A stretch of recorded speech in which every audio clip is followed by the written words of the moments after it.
Selamat datang di Alur Donghua. Sebelum mendengarkan, jangan lupa subscribe, like, komen, dan share ya, biar Mimin tambah semangat. Selamat mendengarkan. Kalau boleh saya tanya, kalian ini sebenarnya apa? Apakah jiwa-jiwa yang diasingkan? Apakah ini berarti kalian sudah mati? Yuan tiba-tiba bertanya kepada sosok yang samar itu. Sudah mati? Meskipun kita tidak benar-benar mati, kita bisa dianggap mati karena kita tidak bisa meninggalkan tempat ini, katanya. Kita adalah jiwa roh jahat, bisa dibilang begitu, dan tubuh fisik kita telah lama membusuk dari dunia ini. Mengapa? Mengapa kalian diasingkan ke sini? Apakah kalian melakukan kesalahan? Sosok samar itu terkekeh dengan nada anggun. Mungkin, sebagian orang menganggap kami sebagai pendosa, sementara sebagian lainnya menganggap kami sebagai pahlawan. Semuanya tergantung pada pihak mana Anda berdiri. Lalu dia melanjutkan, mengenai apa yang kami lakukan, ya, kami berperang melawan surga dan penguasa 9 surga, atau kaisar surgawi. Dan seperti yang mungkin bisa kalian lihat dari situasi kami saat ini, kami kalah perang dan diasingkan ke alam bayangan ini. Kaisar surgawi, mengapa kau melakukan hal seperti itu? Yuan sama sekali tidak mengerti alasan mereka. Sosok misterius itu langsung mencibir. Bajingan itu tidak lebih dari seorang tiran yang menyalahgunakan kekuasaannya dengan mengendalikan sumber daya di 9 surga. Seorang kultivator seharusnya tidak perlu berlutut dan mencium kaki kaisar surgawi untuk mendapatkan sumber daya. Namun itulah yang harus kita lakukan. Jika kita tidak menjadi anjingnya, kita akan ditolak akses ke sumber daya yang baik dan hanya bisa mengolah sumber daya tingkat rendah. Bayangkan jika Anda dilarang minum, baik air dari mata air alami maupun air dari toko, dan Anda terpaksa minum air kotor di jalanan, kecuali Anda memutuskan untuk mengorbankan harga diri dan menjadi antek kaisar surgawi. Inilah mengapa kita berperang melawan bajingan itu. Tapi sayangnya, dia memiliki terlalu banyak kekuasaan dan pengaruh. Itu adalah pembantaian sepihak. Tapi sayangnya, dia memiliki terlalu banyak kekuasaan dan pengaruh. Namun membunuh kami semua tetap membutuhkan banyak usaha dan sumber daya. Jadi mereka memutuskan untuk mengasingkan jiwa kami ke alam bayangan ini. Aku tidak tahu sudah berapa lama sejak perang terjadi, tetapi sebagian besar jiwa di tempat ini sudah lama kehilangan akal sehatnya dan menjadi gila. Mereka sekarang hanyalah jiwa-jiwa tanpa pikiran yang berkeliaran di alam bayangan dengan nafsu membunuh yang tak terpuaskan. Kenapa kau tampak baik-baik saja?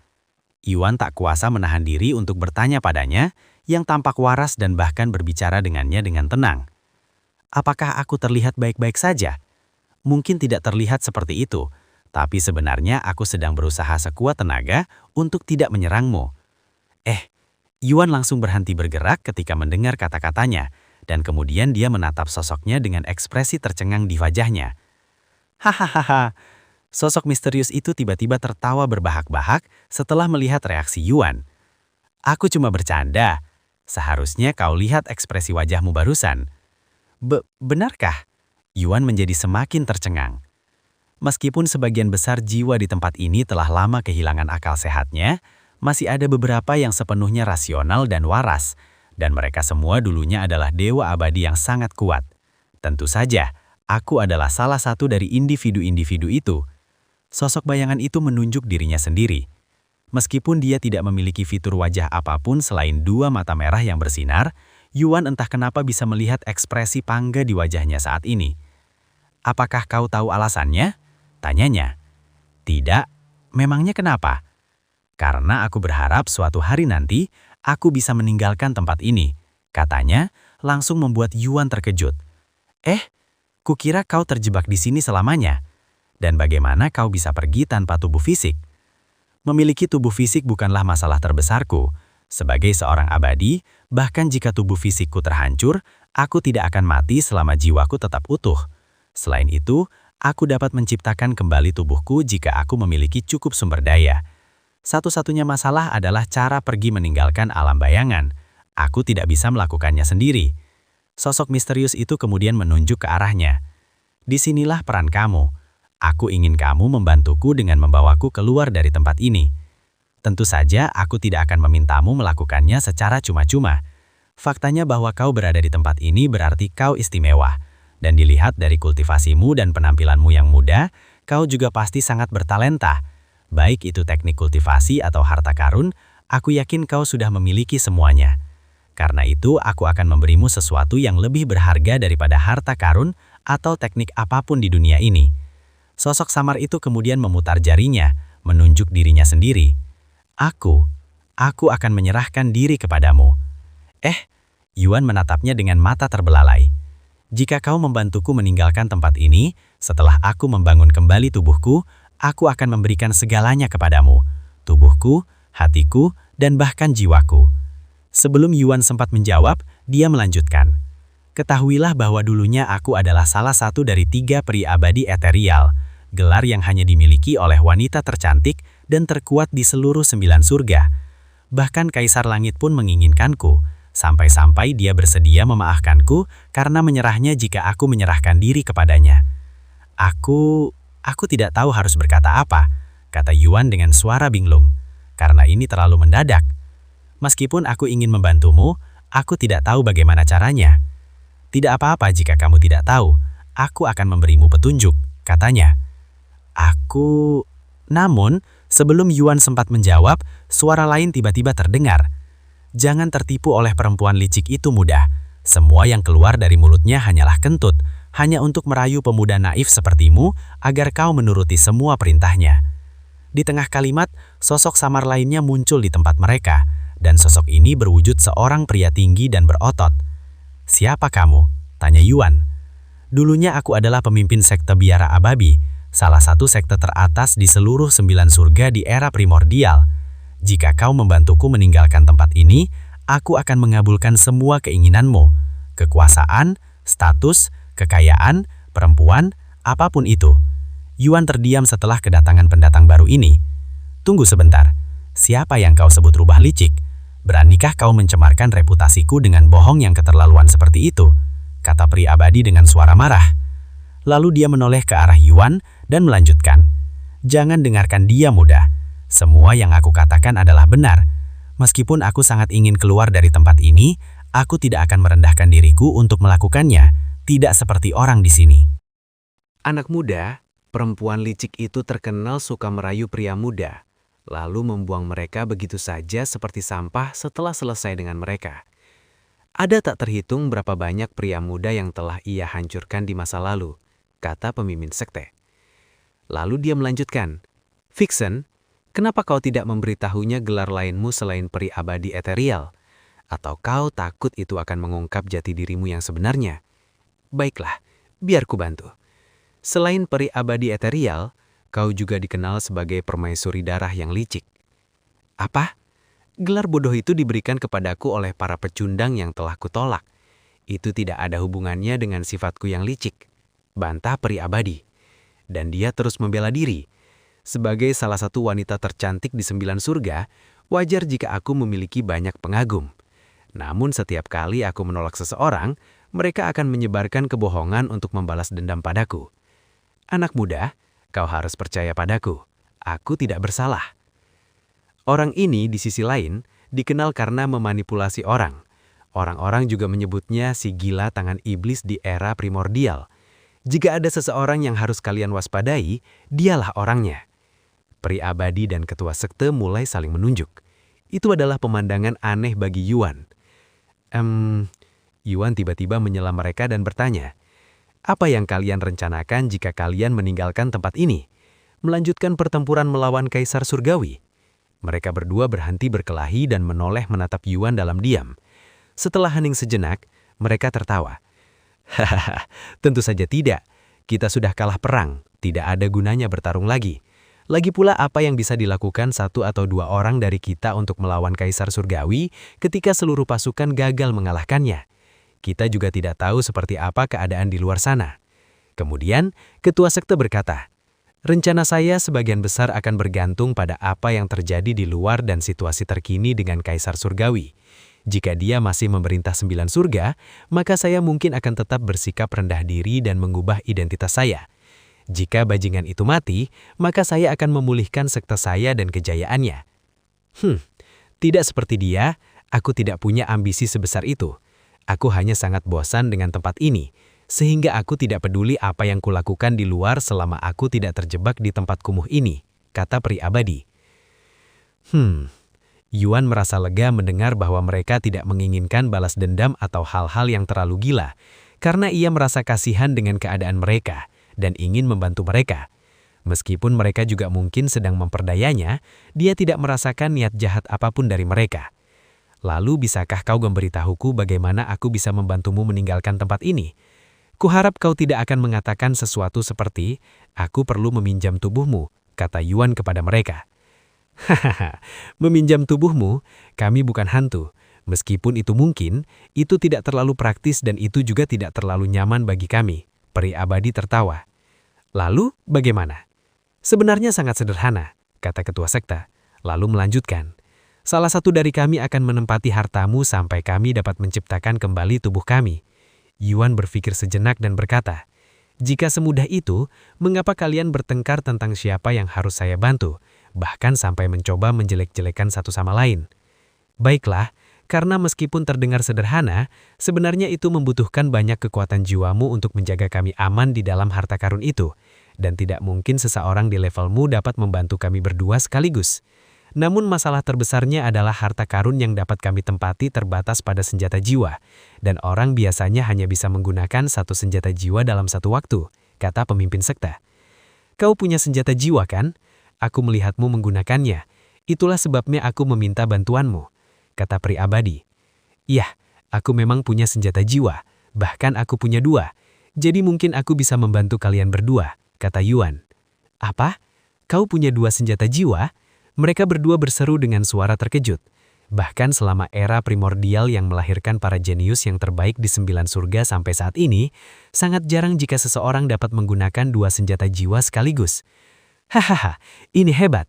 Ini berarti kita berdua bisa pergi, teriak Yuan dengan suara gembira. Jika dia memiliki kekuatan jiwa yang cukup untuk menggunakan 2 senjata jiwa, kemungkinan besar dia akan memiliki kekuatan jiwa yang cukup untuk membantu kita berdua.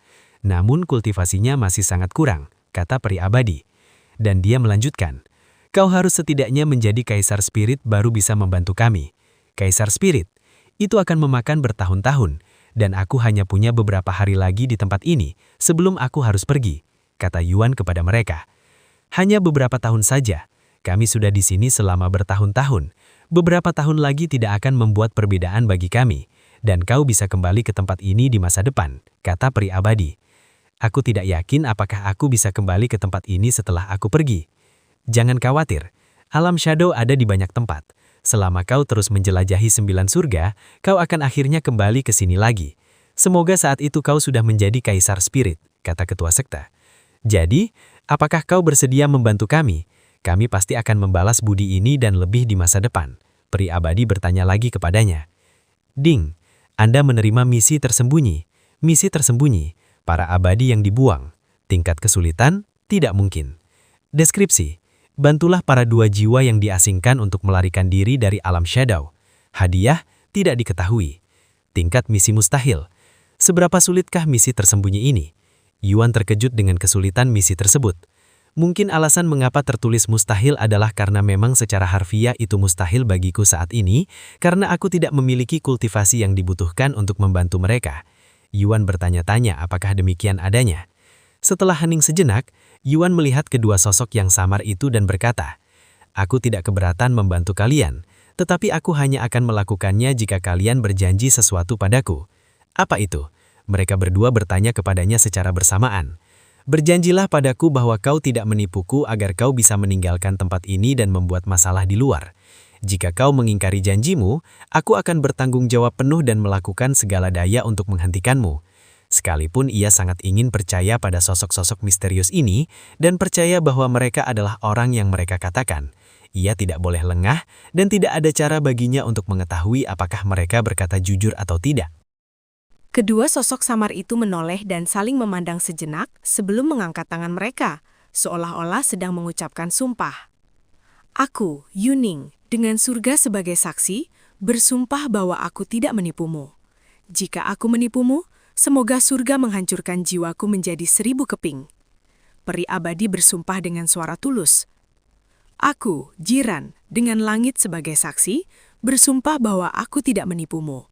Jika aku menipumu, semoga langit menghancurkan jiwaku menjadi 1000 keping. Sumpah sang pemimpin sekte berlanjut. Setelah sumpah serapah mereka berakhir, Yuan bisa merasakan aura yang mendalam tiba-tiba muncul di atmosfer. Apakah kau puas, anak muda? Kami tidak punya motif tersembunyi, dan kami juga tidak mencoba menipumu.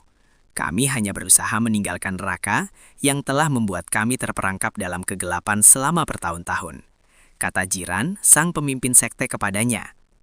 Sekarang, karena kita telah bersumpah di hadapan dewa, jika kita menipu Anda, dewa akan langsung menghukum kita dengan menghancurkan jiwa kita menjadi 1000 keping, dan itu tidak mendatangkan pahala bagi kita. Mendengar suara tulus mereka, Yuan mengangguk. Baiklah, aku akan membantu kalian keluar dari tempat ini ketika aku bisa. Anda telah menerima misi tersembunyi, para abadi yang dibuang. Terima kasih, anak muda. Mereka berdua membungkuk kepadanya dengan penuh hormat. Kau bisa memanggilku Yuan, dia mengangguk. Beberapa saat kemudian, mereka tiba di depan sebuah kuil emas yang sangat besar. Apakah ini ruang harta karun? Tanya Yuan kepada dua dewa abadi yang memutuskan untuk berlama-lama di sana. Ya, ini adalah perbendaharaan naga, kata Yuning. Lalu dia melanjutkan. Karena alam bayangan dan tempat ini sebenarnya tidak terhubung, kita tidak bisa memasuki tempat ini, jadi kau harus pergi sendirian. Yuan mengangguk dan mendekati perbendaharaan naga.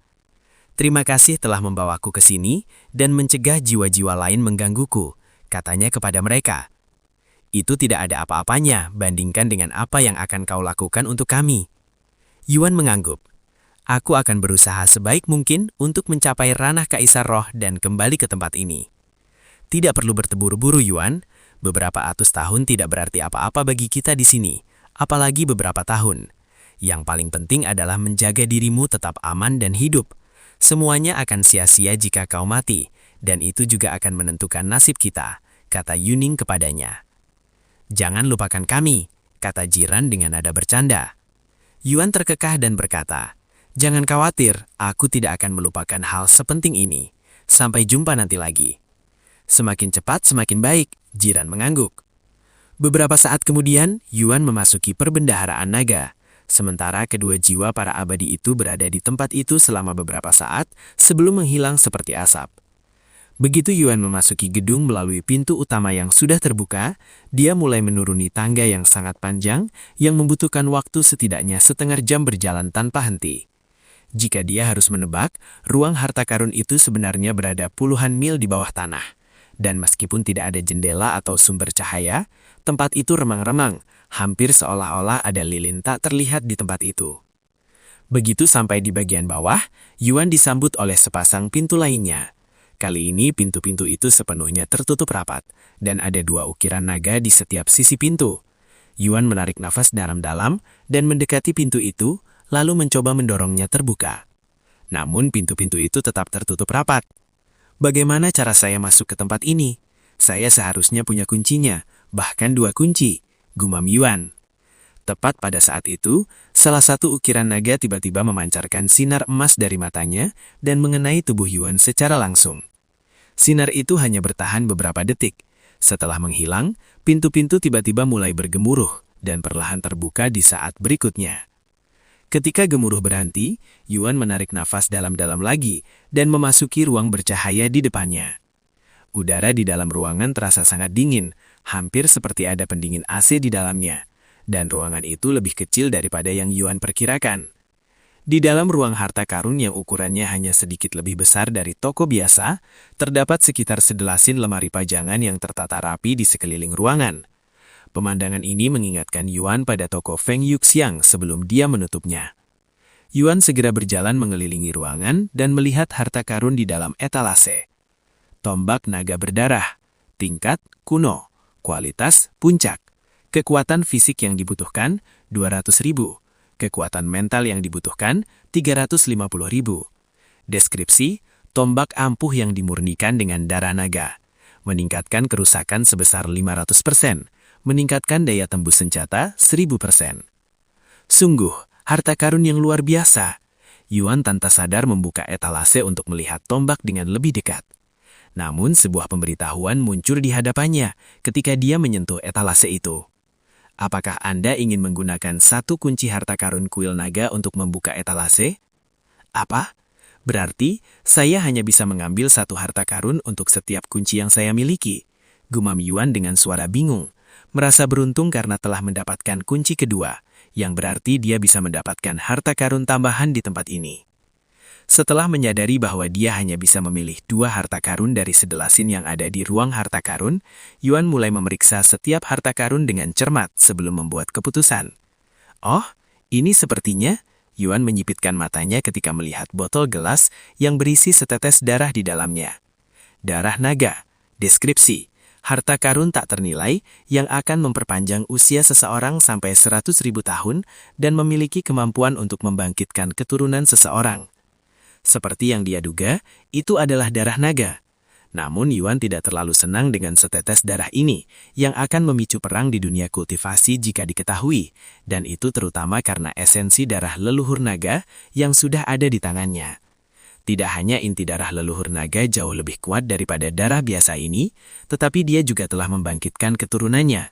Jadi kecuali dia benar-benar menginginkan usia 100.000 tahun, jauh di atas usia 50.000 tahun yang telah dia peroleh dari darah Feng Yu, darah naga ini pada dasarnya tidak berguna baginya. Jadi setelah menghabiskan beberapa saat pada darah naga, Yuan beralih ke harta karun yang berikutnya, yang terlihat seperti jubah semi-transparan. Jubah naga tak terlihat. Tingkat, kuno. Kekuatan mental yang dibutuhkan, 200.000. Kekuatan jiwa yang dibutuhkan, 200.000. Kualitas, puncak. Deskripsi, jubah ampuh yang menjadi benar-benar tak terlihat saat dikenakan. Meningkatkan pertahanan fisik dasar sebesar 100%. Menetralkan semua kerusakan fisik dari kultivator di bawah Raja Roh. Menangkis semua kerusakan fisik dari harta karun di bawah tingkat kuno. Oh, ini harta karun yang sangat bagus. Selama aku memiliki ini, aku tidak perlu khawatir terkena serangan fisik. Gumam Yuan sambil menempatkan jubah naga tak terlihat ini di urutan teratas daftarnya. Harta karun berikutnya yang dipamerkan adalah sebuah timbangan. Sisik naga kuno. Deskripsi, material yang hampir tidak dapat dihancurkan, yang dapat digunakan untuk menempah atau memurnikan harta karun tingkat kuno. Selanjutnya adalah teknik kultivasi yang sangat familiar bagi Yuan. Tatapan naga. Deskripsi, sebuah teknik yang diciptakan oleh Yang Agung. Tatapan tunggal akan menyebabkan para dewa tunduk dan langit gemetar ketakutan. Digunakan oleh keluarga Rajaan Naga. Tatapan naga? Mungkin aku akan memilih ini jika aku belum mengetahuinya. Yuan menghela nafas. Harta karun selanjutnya juga berupa teknik kultivasi. Naga tak kenal lelah menaklukkan 9 langit. Peringkat, kuno. Deskripsi, satu kepalan tangan untuk menghancurkan bintang, kepalan tangan lainnya untuk menguasai langit. Mengonsumsi setengah dari energi spiritual Anda secara keseluruhan untuk melepaskan serangan penghancur langit dengan kepalan tangan Anda. Teknik yang terdengar sangat ampuh, agak mengingatkan saya pada teknik pergerakan Feng Yuxiang. Ini mungkin berguna saat saya tidak bisa menggunakan harta karun saya, gumam Yuan pada dirinya sendiri. Dia sudah beberapa kali menghadapi situasi di mana dia terpaksa menggunakan tinjunya, dan dia tidak bisa selamanya mengandalkan senjatanya. Jadi menguasai teknik tinju mungkin akan membantunya di masa depan. Harta karun lainnya di ruangan itu adalah senjata dan baju zirah. Namun dibandingkan dengan jubah naga tak terlihat, semuanya tidak terlalu mengesankan dan Yuan tidak membutuhkan senjata atau baju zirah. Baiklah, aku sudah memutuskan. Aku akan mengambil jubah naga tak terlihat dan teknik naga tak kenal lelah menaklukkan 9 langit. Apakah Anda ingin menggunakan satu kali kunci harta karun kuil naga untuk membuka etalase? Iya. Kunci harta karun kuil naga telah digunakan. Setelah membuka etalase yang berisi jubah naga tak terlihat, Yuan segera mengenakannya di tubuhnya seperti jubah. Ding! Berkat jubah naga tak terlihat, pertahanan fisik Anda meningkat sebesar 100%. Pertahanan fisik 467.420. Jubah itu menghilang seketika saat Yuan memakainya, seolah-olah tidak ada lagi. Namun, Yuan masih bisa merasakan kehadirannya sebagai pemilik harta karun tersebut. Setelah mengenakan jubah, Yuan pergi untuk membuka lemari pajangan kedua. Apakah Anda ingin menggunakan satu kali kunci harta karun kuil naga untuk membuka etalase? Iya. kunci harta karun kuil naga telah digunakan. Yuan mengambil gulungan yang sudah berada di dalam etalase sejak kapan tak berantah dan segera menyimpannya di dalam cincin spasialnya. Apa yang harus kulakukan sekarang? Aku sudah mencapai batas ujian yang bisa kulakukan. Aku telah menerima warisan yang agung dan aku bahkan sudah pergi ke rual harta karun. Benar-benar tidak ada lagi yang bisa kulakukan di sini dan aku masih punya beberapa hari lagi di tempat ini. Bisakah aku meninggalkan tempat ini sebelum batas waktu habis? Yuan sudah bersiap untuk meninggalkan kuil naga. Tetapi dia tidak terburu-buru dan ingin memastikan bahwa dia tidak melewatkan sesuatu pun di ruang harta karun. Maka dia mulai mengamati sekeliling tempat itu lagi, mencari di setiap sudut dan celah dengan tatapan naga yang diaktifkan. Setelah merasa puas, dia berseriak dengan lantang. "Yang mulia, apakah Anda mendengar saya? Saya ingin meninggalkan kuil naga." Beberapa saat kemudian, dalam keheningan, suara berat tiba-tiba bergema di ruang harta karun. "Kau yakin? Begitu kau pergi, kau tidak akan bisa kembali." "Ya, saya yakin. Saya sudah melakukan semuanya di sini." "Semuanya?" "Ya." Awan keabu-abuan tiba-tiba muncul di udara beberapa meter dari Yuan sebelum berubah menjadi mata. "Jadi kau telah menerima warisanku." Sang Agung dapat langsung mengetahuinya dengan sekali lihat. "Dan kau bahkan sampai ke ruang harta karun yang belum pernah dibuka sejak aku menciptakan tempat ini. Lumayan, tapi tidak mengejutkan. Aku bisa mengantarkan kau keluar jika kau mau. Tetapi sebelum kau pergi, katakan satu hal padaku," kata Sang Agung. Lalu pertanyaan itu berlanjut. "Apa yang akan kau lakukan setelah meninggalkan tempat ini?" "Aku sebenarnya tidak tahu. Aku pikir aku akan menjelajahi surga bawah lebih lama lagi bersama teman-temanku sebelum memutuskan untuk menantang tangga ke surga." "Jadi begitu." Sang Agung tidak mengatakan apa lagi, dan matanya tiba-tiba berkedap dengan cahaya yang sangat terang. Sebelum dia menyadarinya, Yuan telah diteleportasi keluar dari kuil naga, kembali ke celah naga di celah kuil naga inti. "Murid Yuan?" Suara terkejut memanggilnya, membuatnya menoleh. Dan ketika dia menyadari identitasnya, dia bergumam dalam suara rendah. "Senior Song? Dari mana kau datang?" "Kau membuatku terkejut sesaat tadi," katanya kepadanya dengan suara bingung. Lalu dia melanjutkan. "Apa yang terjadi dengan kuil naga? Kau keluar lebih awal dari yang aku pikir." "Aku juga menyelesaikannya lebih cepat dari yang aku perkirakan." Yuan mengangguk. "Well, ini setidaknya membuat segala sesuatu jauh lebih mudah bagi saya." Songlinger kemudian menyimpan kecapi itu ke dalam cincin penyimpanannya. Lalu dia melanjutkan. "Kamu harus tahu kenapa saya di sini, jadi saya tidak akan bertele-tele. Saya di sini untuk merekrut kamu ke Akademi Melodi Surgawi. Bergabunglah dengan sekta saya." "Maaf, tetapi saya tidak bisa bergabung dengan sekta Anda." Yuan segera menolak tawarannya. Songlinger tidak terkejut dengan jawabannya, bahkan dia sudah menduganya.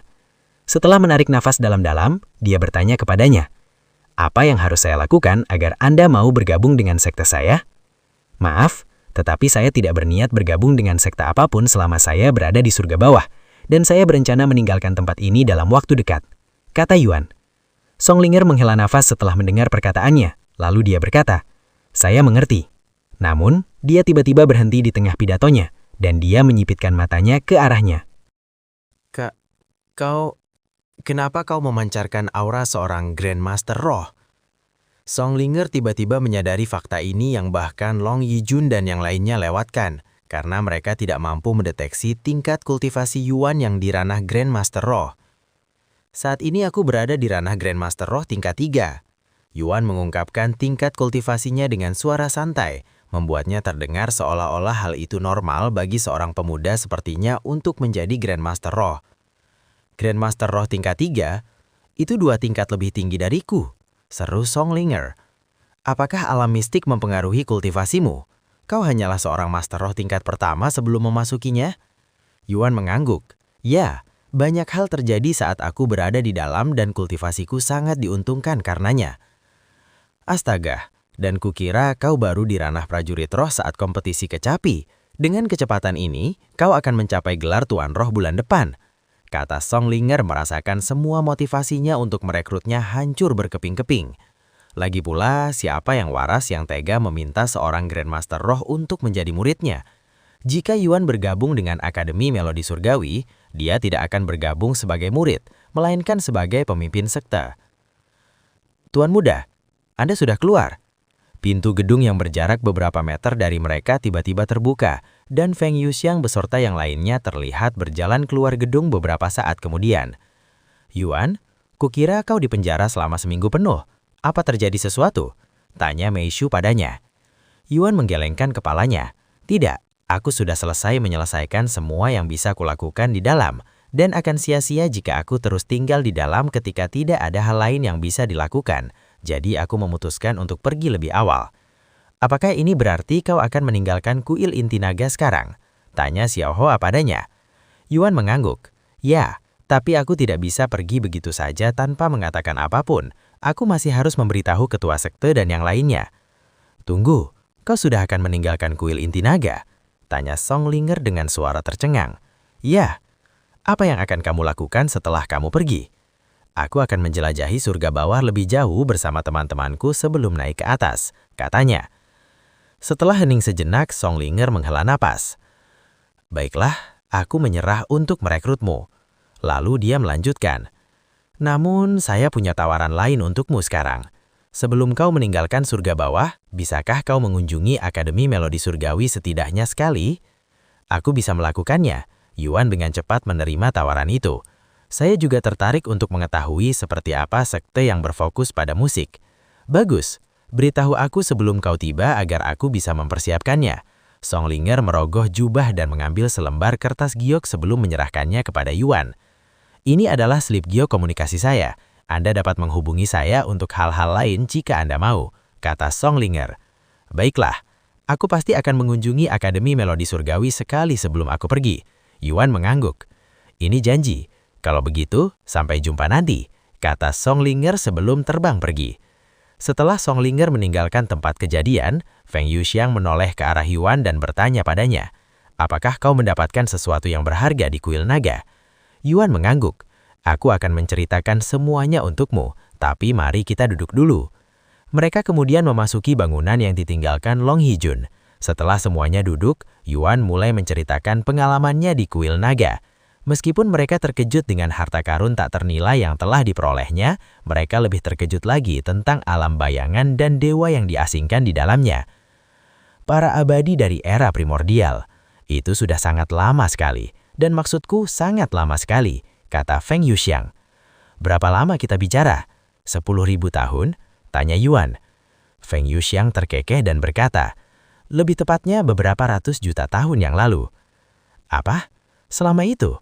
Yuan sangat terkejut mendengar hal ini. Apakah ini berarti para immortal yang diasingkan telah hidup di neraka itu selama setidaknya beberapa ratus juta tahun? Rasa ibasanya terhadap mereka semakin bertambah. Mengenai apa yang mereka katakan tentang Kaisar Tehawi, memang benar itu telah terjadi di masa lalu. Itu disebut perang surgawi antara dewa dan dewa immortal, dan itu adalah salah satu perang skala besar pertama yang terjadi di 9 surga. Puluhan ribu dewa immortal dan banyak dewa lainnya tewas dalam perang itu. Meskipun aku tidak tahu banyak hal tentang itu, selain apa yang baru saja kusampaikan. Karena itu terjadi sudah sangat lama sekali, kata Feng Yuxiang. Soal apakah mereka bisa dipercaya atau tidak, aku benar-benar tidak bisa memberitahumu karena aku tidak mengenal keduanya. Peri abadi eterial dan ketua sekte biara abadi. Aku belum pernah mendengar tentang mereka berdua sebelumnya. Tetapi jika kau pergi ke surga atas, kau mungkin akan menemukan lebih banyak informasi tentang mereka.